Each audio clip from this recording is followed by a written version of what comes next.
Ngobrol-ngobrol dengan tema Yuk Kirim THR Lintas Negara dan Benua. Bu Listi, kita lanjutkan lagi tadi ngobrol-ngobrolnya. Nah, di tengah pandemi COVID-19 ini kan perekonomian global kan cukup terpuruk gitu ya, Bu.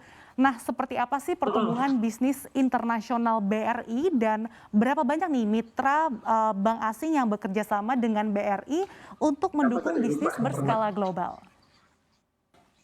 Oke, ya saya lihat sih selama pandemi memang kita agak menurun ya, tapi kita tetap mengharapkan kita expect setelah ini akan naik kembali. Jadi kita saat ini BRI memiliki untuk mendukung hal tersebut.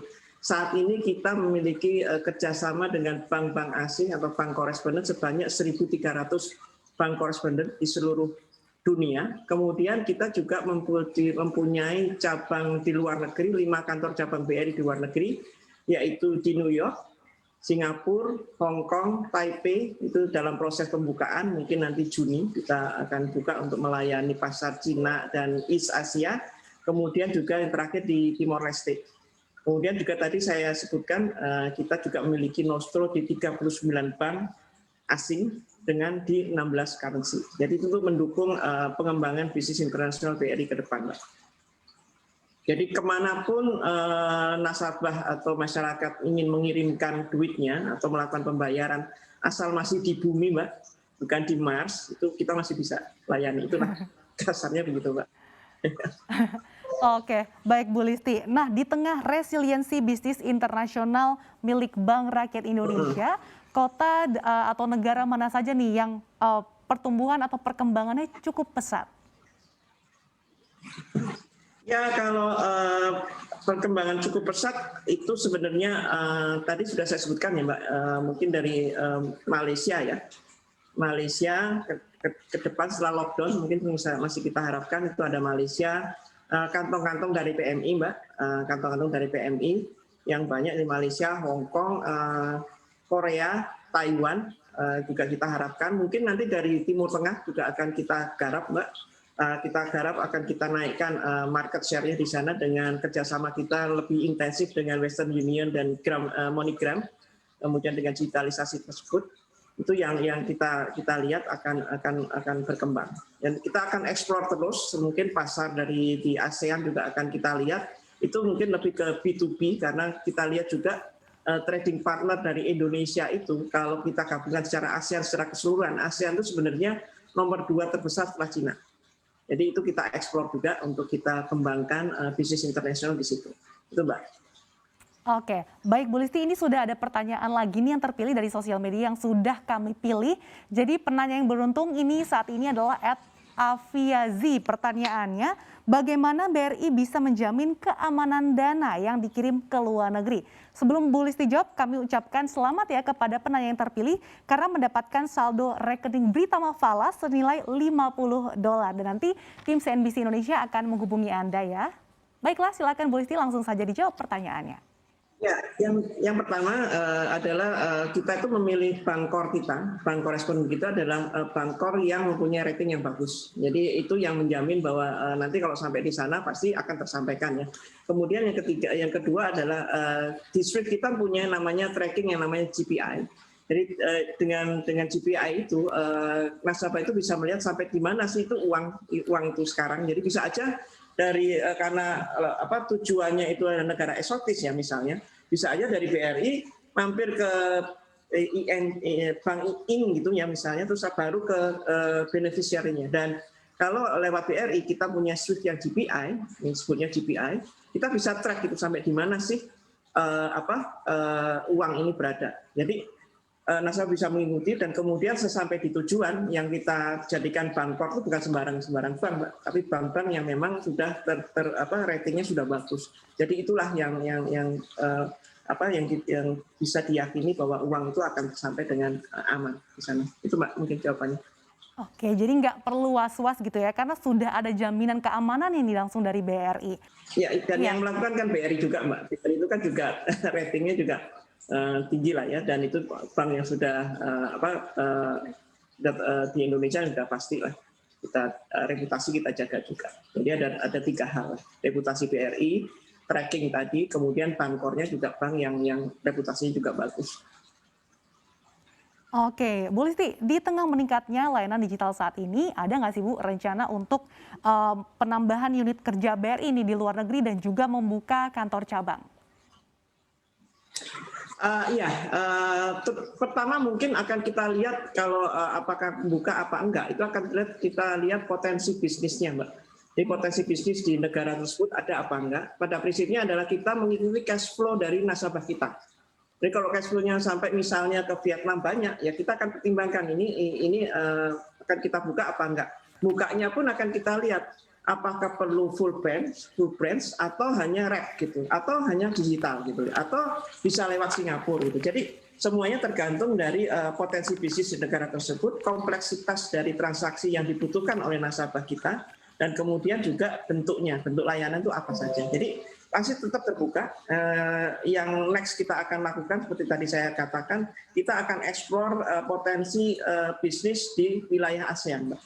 Kemudian juga Cina tapi lewat Taiwan, East Asia. Jadi itu mungkin karena kita lihat itu adalah sumber-sumber pertumbuhan dari ekonomi dunia dan itu trading partner dari Indonesia yang gede di situ. Oke, baik Bu Listi. BRI ini kan juga dikenal gitu ya fokus pada UMKM. Nah, dalam meningkatkan kelas UMKM untuk go global nih, langkah apa saja sih yang dilakukan BRI untuk menunjang produk UMKM ini supaya bisa go internasional nih Bu? Ya, itulah itu adalah fungsi dari offshore branch kita ya. Jadi kan sebenarnya BRI itu kalau yang tag yang kita pasarkan, apa yang Indonesia punya, BRI pasti punya nasabahnya. Jadi kita itu the front line untuk bisa mengglobalkan UMKM ke tingkat pasar dunia. Jadi apa yang kita lakukan adalah melakukan business matching, Mbak.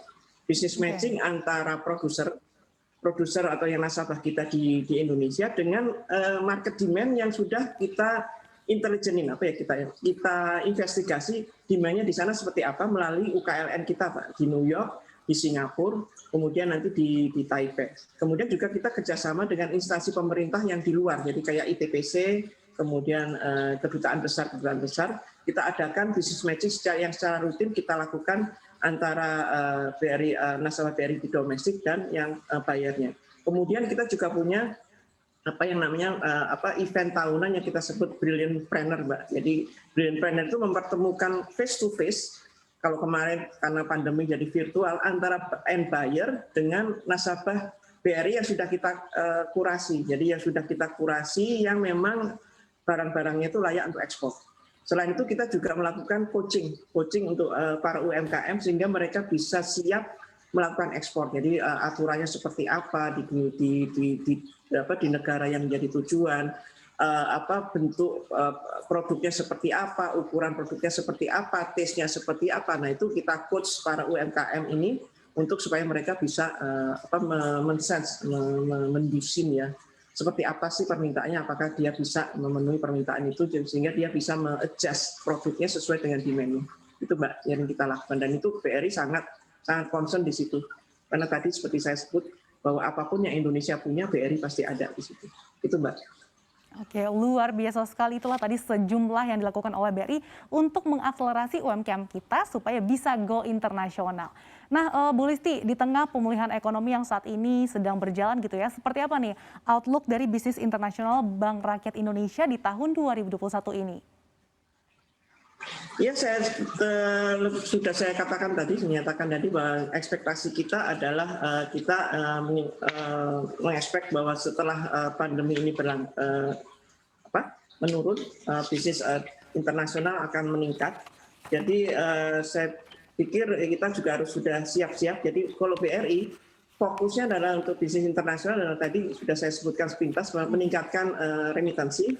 Yang kedua adalah correspondent banking products melalui digitalisasi proses bisnis dan digitalisasi produk dan servis.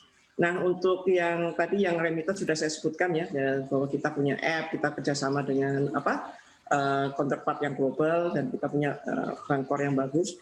Khusus di correspondent banking kita juga akan memasuki marketplace untuk produk-produk correspondent banking. Jadi yang trade based aset kita akan masuk yang namanya CCRM atau Credit and Capital Risk Manager yang ada di Singapura ya. Jadi di situ itu adalah marketplace jual beli trade based aset. Jadi kita bisa menjual LC kita untuk dibeli oleh bank lain atau kita bisa beli LC kita untuk aset LC dari bank lain untuk kita jadikan aset kita. Dari situ kita akan mengenerate revenue yang lebih besar dari correspondent banking business dan dengan turnover aset yang lebih kencang. Jadi itu adalah mungkin di correspondent banking selain juga correspondent banking produk yang normal atau yang tradisional lain. Jadi kita akan lebih masuk ke platform-platform marketplace untuk correspondent banking produk dan service, Mbak. Itu. Jadi itu yang kita ingin memberikan kontribusi lebih kepada BRI juga. Baik, terima kasih Bu Listiarini Dewayanti, SEVP Treasury and Global Services Bank Rakyat Indonesia telah bergabung bersama kami di BRI Cuap Cuan Berkah dengan tema Yuk Kirim THR Lintas Negara dan Benua. Sehat selalu untuk Anda, Bu Listi. Jangan lupa untuk install aplikasi CNBC Indonesia di App Store dan Play Store untuk ikuti terus perkembangan berita ekonomi dan bisnis terkini.